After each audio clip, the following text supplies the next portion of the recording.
Hello, this is my submission for the Chapter 6 exam. I'll be doing Section 6.8. So, starting with Part A,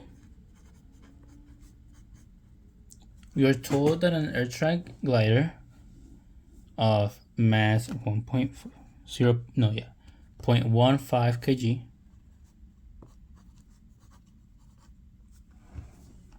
is attached to the end of a horizontal air track with a spring constant represented by K of 35 newtons per meter.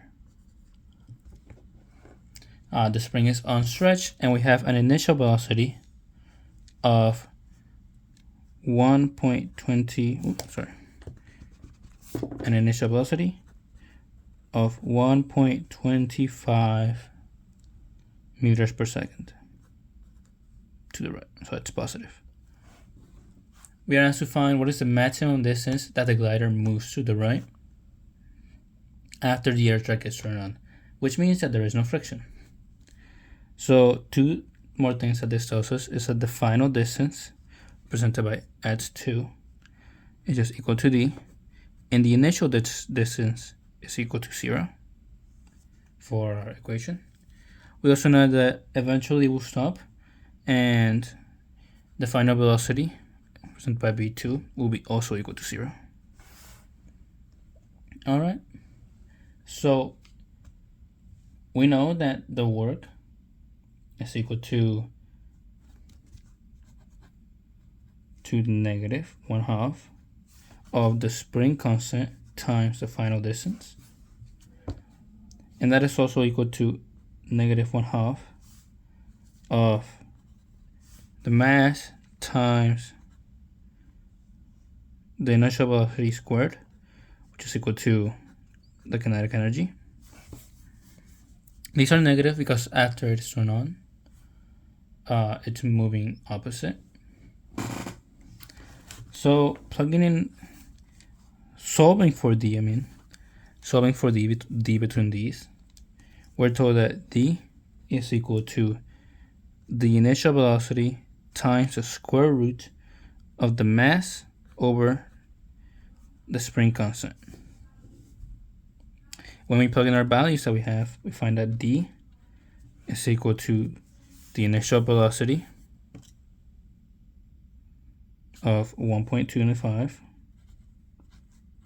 meters per second times the square root of 0.15 kg over the spring constant of 35 newtons per meter, which, putting that into our calculator, we find that it is 0.0818 meters, which is the same as 8.18 centimeters. And that would be our answer for part A. Next, we are asked in part B, we are asked to find the distance if the air track is off and therefore there is friction. For this, we're also told that the coefficient of friction is equal to 0.32. That is the coefficient of friction. And we know that work done by friction is the negative of the coefficient of friction times the mass times acceleration by gravity, represented by g, times the distance that the object moves. So using that, we have that 1/2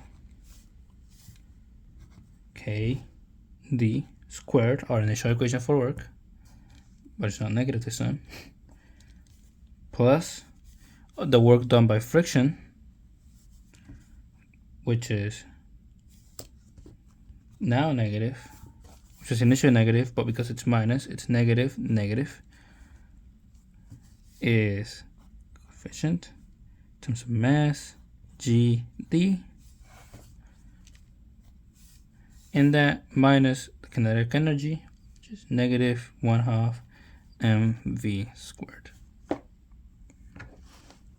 And all that is equal to 0 because these cancel each other out. Because the total work is equal to the work of friction times minus the kinetic energy. Sorry, plus the kinetic energy. When we solve for D again, we find that D is equal to negative coefficient of friction, mg,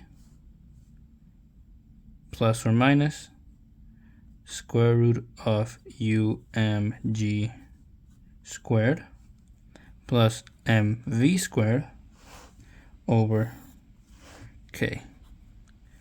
And that is because of the quadratic formula. We use the quadratic formula. H is equal to negative v plus or minus the square root of b squared minus 4ac all over 2a. When we put in our values for this is what that gets us for the equation of D. Plugging in the values that we have, we find that D is equal to negative 0.01344 meters for UMG plus square root, plus or minus, but we disregard the minus because the distance will not be negative. Have 0.01344 meters squared. Again, that is UMG plus mv squared, which is equal to 0.0067 using the previous values that we had, and that is all over k, which we already took when we divided this value. And all that is equal to 0.0645 meters, which is equal to 0.695 meters, which is equal to 6.95 centimeters. And that's our answer for part B. Moving on to part C.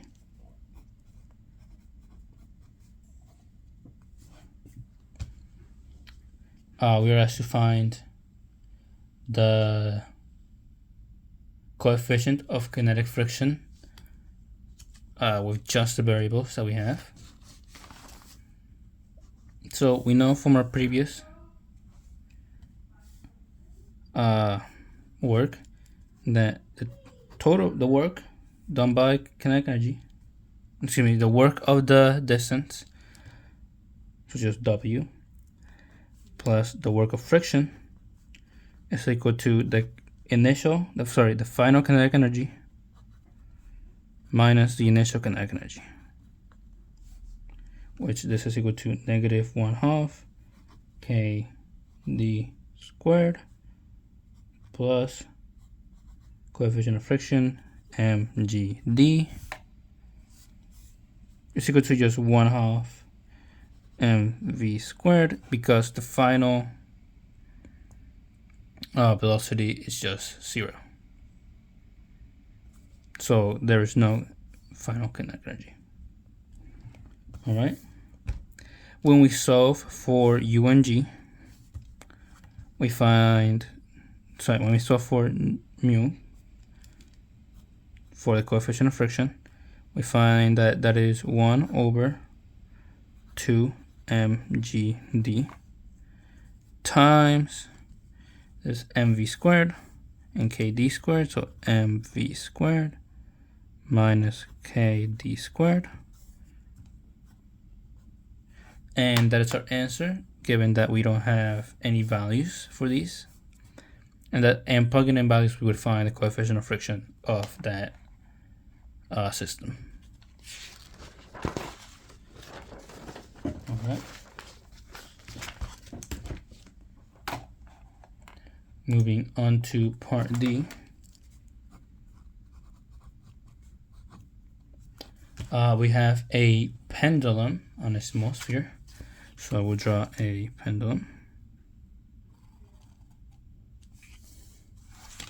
All right. And I'll just mark the points that we have of the pendulum's movement. A, B, and C. All right. We are told that a sphere of the pendulum is 0.5 kg, is a mass of 0.5 kg, kilograms. And that the length of the string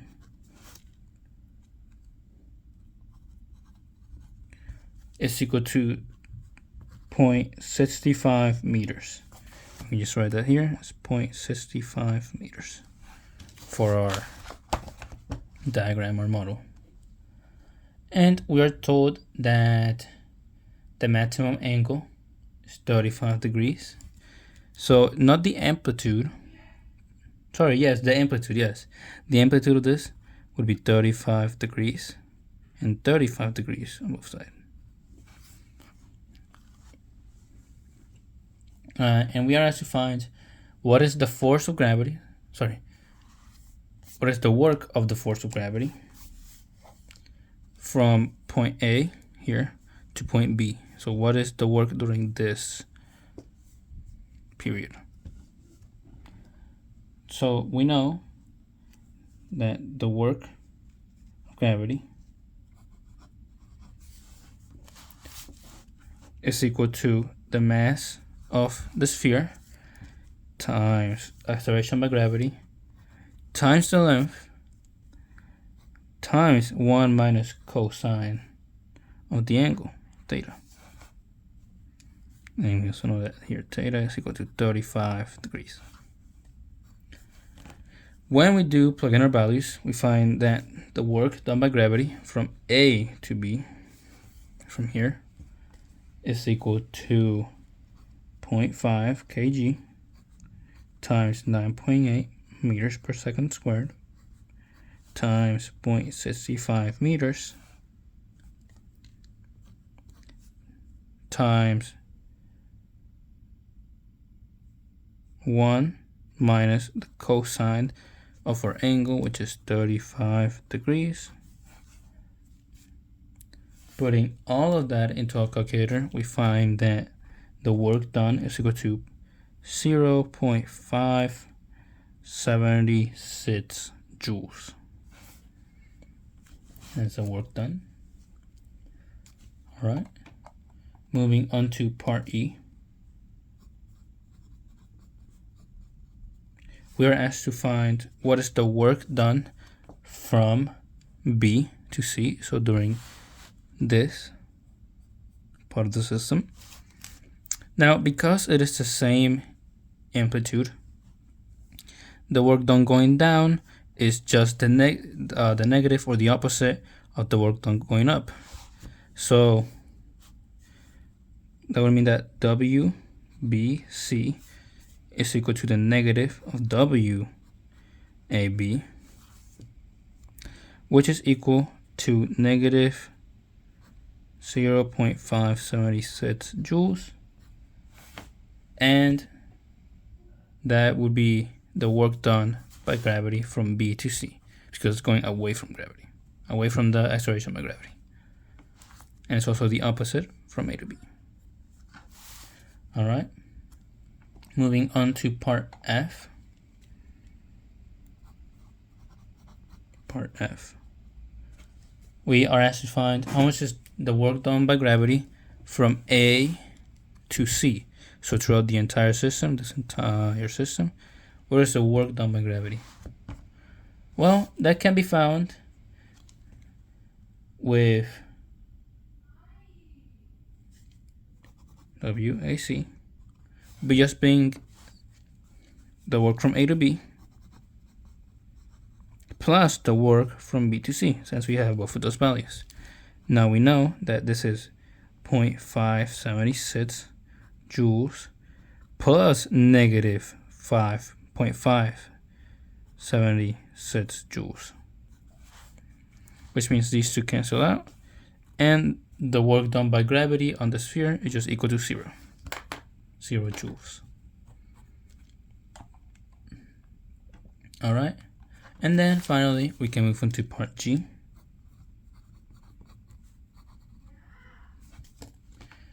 In this part, we are asked to find the speed at which a spider will swing from a strand, which would be the same system, just with different values. We're just told that mass is m, length is l, and the angle is theta of the vertical, the maximum angle or the amplitude. And we're asked to find at what velocity the spider has at the lowest point. So at B, what is the velocity of the spider? Well, we know that WAB, or the work from A to B, is equal to mgl times 1 minus cosine theta. But that's also equal to the kinetic energy of the system, which is 1/2 mv squared. So when we isolate for v by dividing by 1/2 m and getting the square root, find that v is equal to the square root of 2. We divide by m, so the m's cancel out.